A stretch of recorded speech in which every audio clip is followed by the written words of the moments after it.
Great. Well, welcome everybody, and thank you for joining us.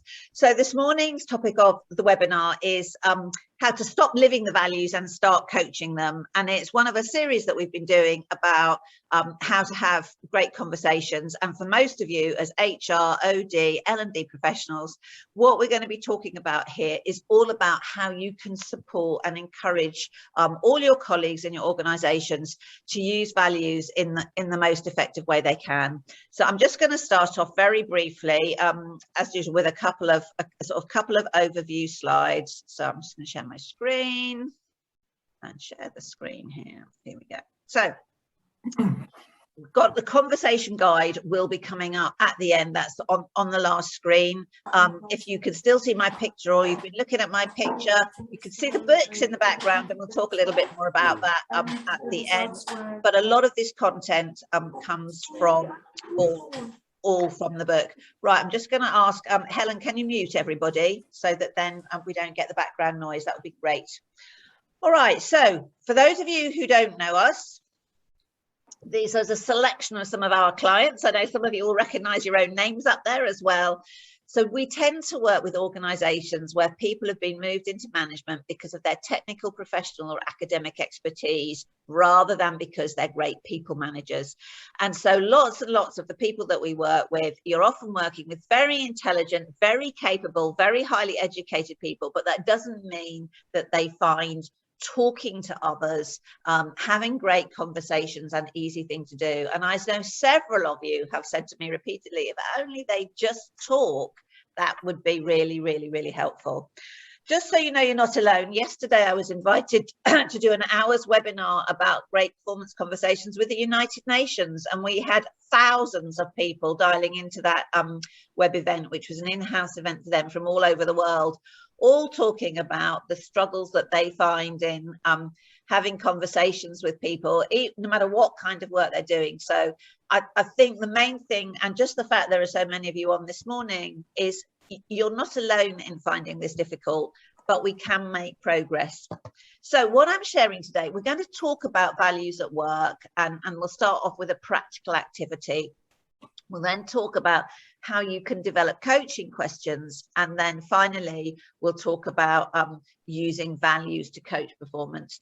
But just before we get into that, I think it might be really useful if you just reflect for a moment on how values have really changed and impacted the organizations in which you work. Because when I first started work, there was no such thing as values in an organization. And the whole idea that we would have values and we would measure and perform against values, and values would be embedded into lots of the ways in which we manage people, was really, really, really unusual. So I wondered if some of you might want to just put in the chat some of the words that apply, that you use for values in your organizations.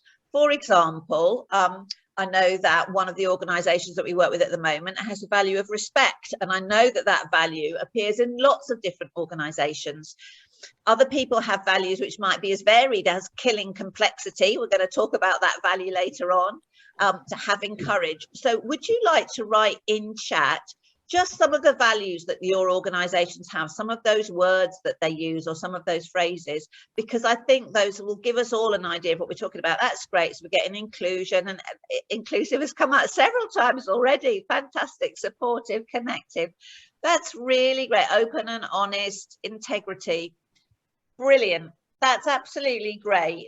Do keep chucking them up, because I think it's one of the things that really helps us here to understand what's going on, is that lots of organizations use these words and have these words, but they don't necessarily mean the same in every organization, and they don't necessarily mean the same to other people. Wow, we're getting loads and loads and loads of values coming up here now.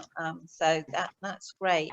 I'm just going to switch my participants list off so that I can then see more around all that chat coming out. Fantastic. Lots and lots and lots of ideas there about that. So here we go. Let's talk about living the values. All right. This is a phrase that we all use a great deal, and it's something that we often measure people on.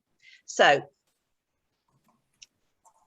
here are some values that you might be using, and you put loads more in the chat. So I'd just like to think about, what does it mean when we ask people to live the values? And what are the real challenges that we have when we try to measure or ask people to demonstrate how they've lived the values? And for lots of you in your year-end programs, I'm sure that you will have some conversation which says, how well has this person lived the values? How well have they demonstrated the values? So we might look at some of these. So I've picked up courage here. And I'm really fascinated about how I'm supposed to demonstrate that I've been courageous, because clearly for most of us, unless we work in outdoor activities, kind of going abseiling, which would be really courageous for me because I would be very anxious about doing that, is not about the way in which we want people to live the values. And when we talk about ambition and ambitious, we want people to be ambitious for the organization, but actually we don't want people to be endlessly ambitious just for themselves, because I think, as many of us know, ambition can get in the way of other people and other teams and delivering in lots of areas. So asking people to live values is really quite a challenge and requires some thinking around what you really mean. Now, you'll have seen here, there's a fabulous value here called kill complexity. And it's a bit weird, isn't it, to have the word kill written into a value. So this is a value from Aviva, from when I was working there a few years ago, and they had 4 values, and one of them was kill complexity. Now, what that value actually meant was it was all about simplifying process, because they'd become a very bureaucratic organization over the years. There were an old style mutual, Norwich Union, CGMB, who then become a commercial organization. And over years, lots and lots and lots of bureaucracy had built up. So they wanted to focus people's minds on simplifying procedures, making things happen simply. And so they created this value of kill complexity.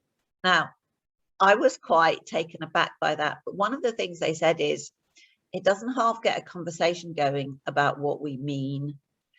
Once you put those provocative words in, and I believe the chairman said, if you're not having kill complexity, then you can have murder complexity. And that's even worse in a way. So I think there was for them a thing about, we want to draw attention to what we really mean. So how are we going to get people to really think and understand about values? So the first thing we're going to look about is an activity that we would encourage managers to do with their teams. So I'm going to share this activity with you. It's quite a simple activity, and then encourage you to use that as part of any of your development you do with people around values. So it's about storytelling.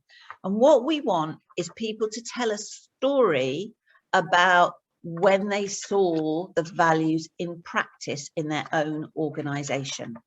So you would encourage, you might want to think for yourself, or you might want to encourage your managers then to think of a time when you actually saw the values in practice. And it might be when you found the values challenged for yourself and you had to make a decision about perhaps what would be courageous here, what would be ethical here. It might be something about, how did you manage to see inclusion happening? Several of you put inclusion up as a very important value coming forward. And then once they found a story for themselves, and remember, a story has a beginning, a middle, and an end, they then need to lead that story with their team.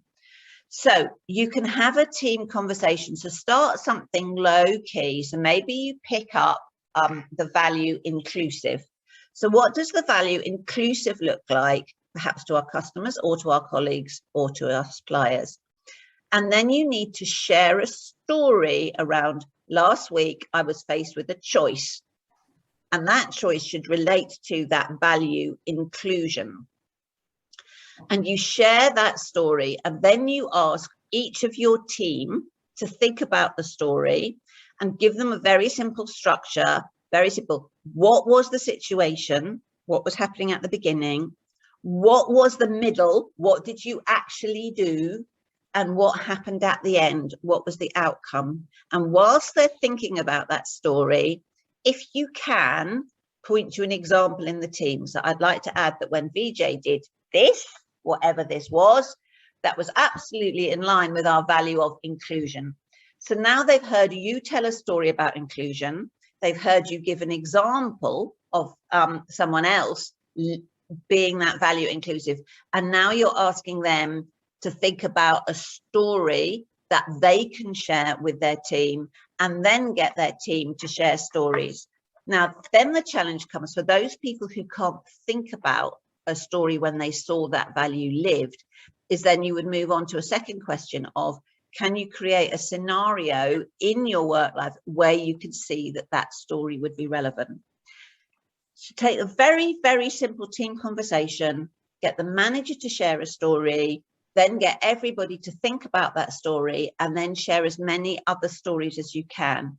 And those of you who've been on our How to Be a Virtual Trainer program will know that I use storytelling as one of the ways of encouraging feedback and talking about feedback. But very simple storytelling, beginning, middle, end, is a great way to bring the values to life. So, but we don't want to get to the end of the year and ask people to tell us a load of stories about how they live the values, right? That's not actually really what we want to do with values. We want to use the values to make a difference. So I want to separate out the values into two kinds. I'm just going to briefly stop that share there. So there are some values which are about how we behave and how we treat each other at work, what I call accountability values, where if we don't treat people respectfully, if we aren't ethical, if we aren't inclusive, that is detrimental to the way in which we work with other people. So those values are what I call non-negotiables. There are other values that are very much about how we perform. And I'm looking at some of the lists here. So for example, there's a list here about, there's a value here around collaboration. There's a value here about learning. Now we want people to do those things. So I don't want them to focus on stories about my collaboration and proving I've been collaborative. I want to have conversations with them through the year about how collaboration might help them. So when you're thinking about your values, you might want to separate them into those that are non-negotiable, that are basically how we treat each other. And if people don't live those values, there needs to be action taken. And then there are other values which are designed to help us improve our performance and the performance of the organization. And those values we want to coach rather than to measure, right? Because, for example, on the value of collaboration, collaboration isn't always the right thing to be doing at every moment. You know, there are times when you need to sit down and get your work done on your own. Collaboration isn't the solution to every project, but it might be that it will help you with some projects. So let's go back to the share.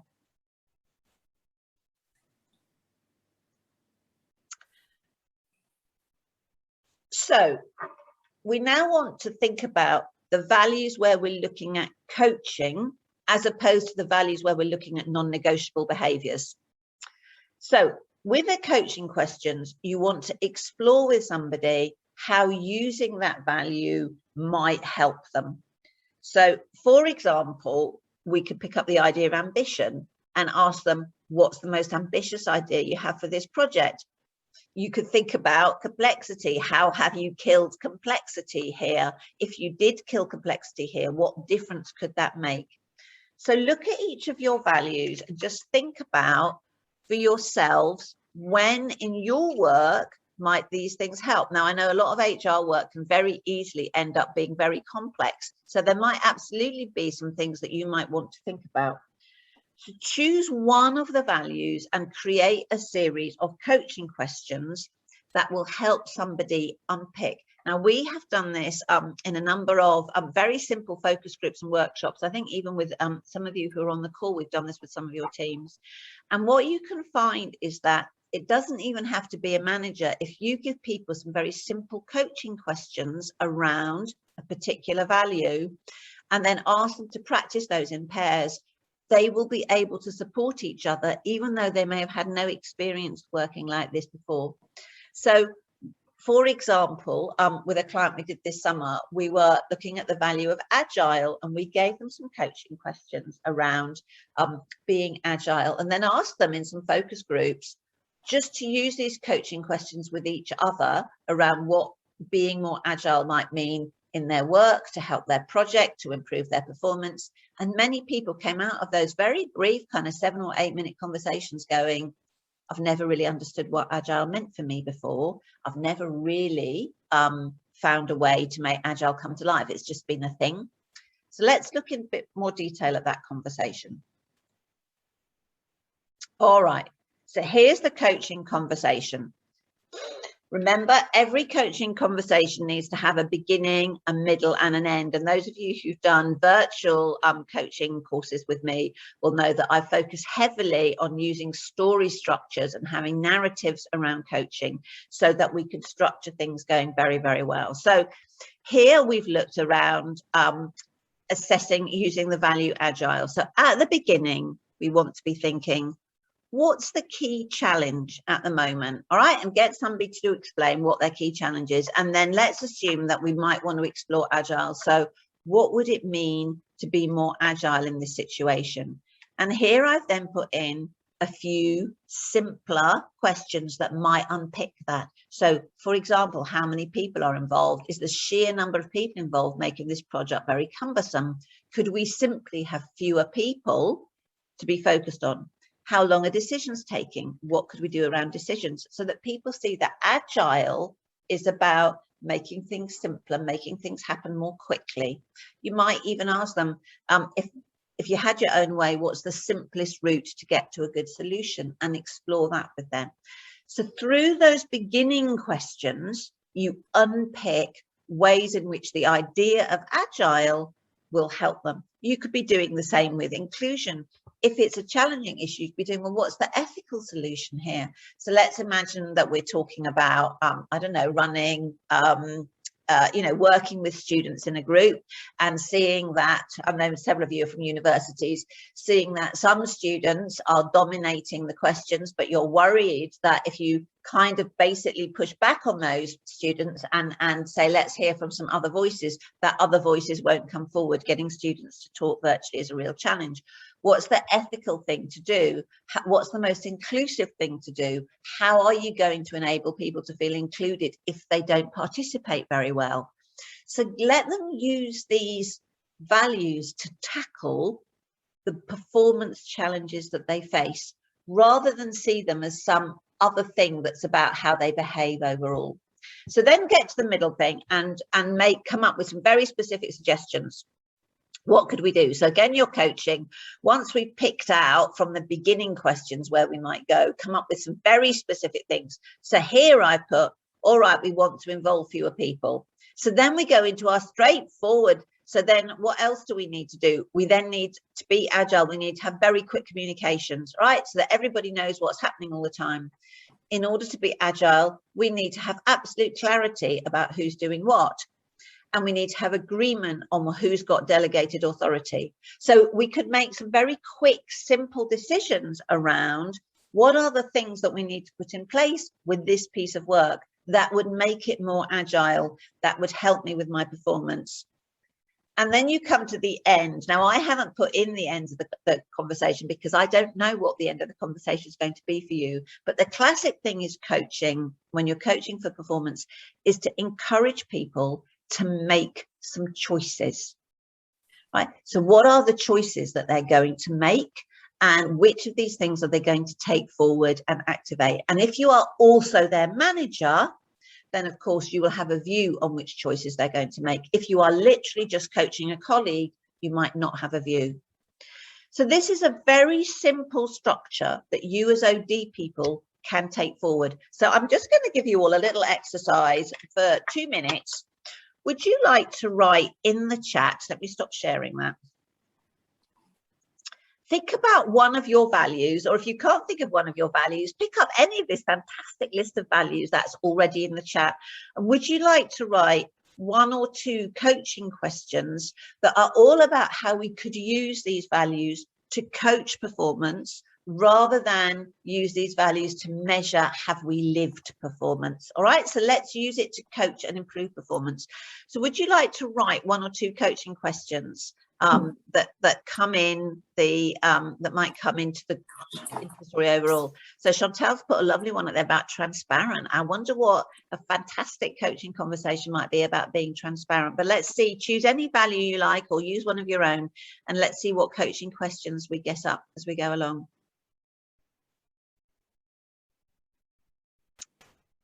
Fantastic. That's great. Thanks, Tracy. How confident are you at being bold? Tracy, are you up for talking to me? And if you are, why don't I unmute you? And then let's talk about what being bold means. So let me just get up participants and find you, Tracy. Participants, find Tracy. There we go.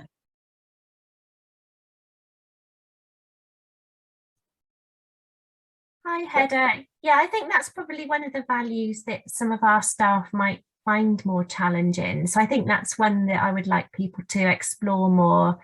And being in a local authority, it probably means different to different people in different service areas. Yeah. What does it mean to you in your role? I think it's making decisions and probably being a bit more out of your comfort zone at times. So that's really useful. So I think that if you were coaching people for whom that's what it meant, you know, some great coaching questions would all be about how far outside your comfort zone could you go? What would it mean for you to be bold here? You know, so while asking about do they feel confident, that's a great start. That helps you get started. You could then coach them into the next level to say, all right, if you're not feeling confident with it, let's talk about what a bold decision would be, and then let's think about how you could be bolder, how you could make that decision, so that you move from them thinking about their confidence level into thinking about what it would be in practice and what support you might need to give them to move forward. That's great. Thanks, Mari. Sorry, thanks, Tracy. Mari, can we unmute you too? Let me find Mari, because you put up a lovely one and we talked about ambition, didn't we? So there you go. Mari, do talk to us a little bit about ambition, because it's a tricky one, isn't it, as a value? It is, and I'm thinking about a team that I'm going to be working with next week, and they've had a restructure and they're looking to the future, they're looking to the next 18 months. And so that might be a good opportunity to talk to them about, you know, they've got goals and objectives in mind and trying to build a shared purpose. And so that could be a question for them. So ambition and excellence is one of our values. So yeah, just thinking about it. I think that's great. And then what you might want to do is then develop some sub-coaching questions around that, because some people will find that quite a hard question to do. Yes. So encouraging them to push out. So what is ambition in this context, and thinking about, you know, maybe thinking about what's the most ambitious thing the team has ever done. So separating it out from personal ambition, which can often be seen, sadly, can be seen to be negative, and thinking about what's the most ambitious thing you've ever done in a team, or what has this team done, and therefore what would ambition look like? You know, what's the unachievable, but that we could aim for. I think that's a really you know, that's a really helpful way to approach. That's great. All right, now I had a lovely one come up about compassion. I'm just looking to see who that was. Oh yeah, all right, Caroline Ackroyd. Would you like to unmute, because I think how you feel is a lovely there we go. Just talk to us a little bit about feeling and compassion, and how that plays out where you are. These are new values. They're draft at the moment, and compassion is one of the values. And this really, for me, was based on thinking about an incident that had happened with my team this morning between team members, and actually using this session for me to think about, I know some of the background to the other person's scenario. So just to think rather than the surface level, how could, in prompting the question around compassion, might actually get them to start to think about the other person's perspective as well. Yeah. And I think I'm also thinking about how I will use this with them as a team as we roll out our new values, which we're due to do in January. I think that's good. So compassion is a really powerful value, isn't it? But often people don't think about it in relation to how they might, you know, deliver more for the organization. They might think about it very much about how they work with each other, and, you know, we need to be compassionate and supportive. But for many people, I might suggest it might feel like, you know, one of those soft, fluffy values that doesn't really mean anything very much. Yeah, of course we're compassionate, of course we're nice. And I think you're talking about, you can give it a much more bite and give it a much stronger sense of feeling if you talk about, if we were more compassionate in this situation, what would that feel like? What would that feel like to you? What would that feel like to others? I love you using the word feel and developing some emotional intelligence using this value, as well as developing some practical activity. And then, but you can then move it on from the feeling into, what do we need to do to encourage, to make the situation more compassionate, so that everybody in it can find a better way to deal with it. So I think you can wonderfully move there from building emotional intelligence into practical activity, so that people see that compassion itself isn't something fluffy and meaningless, and is actually a real value that has got real meaning and can be used when they think about it to improve situations, their working lives, whoever they're working for, all your different client and stakeholder groups. That's great. Thank you for sharing that. All right, we've got 2 more minutes. I will stay on for 15 minutes after the end of the call if anybody wants to talk further about any particular things that they have got to do. But just kind of summing up, really,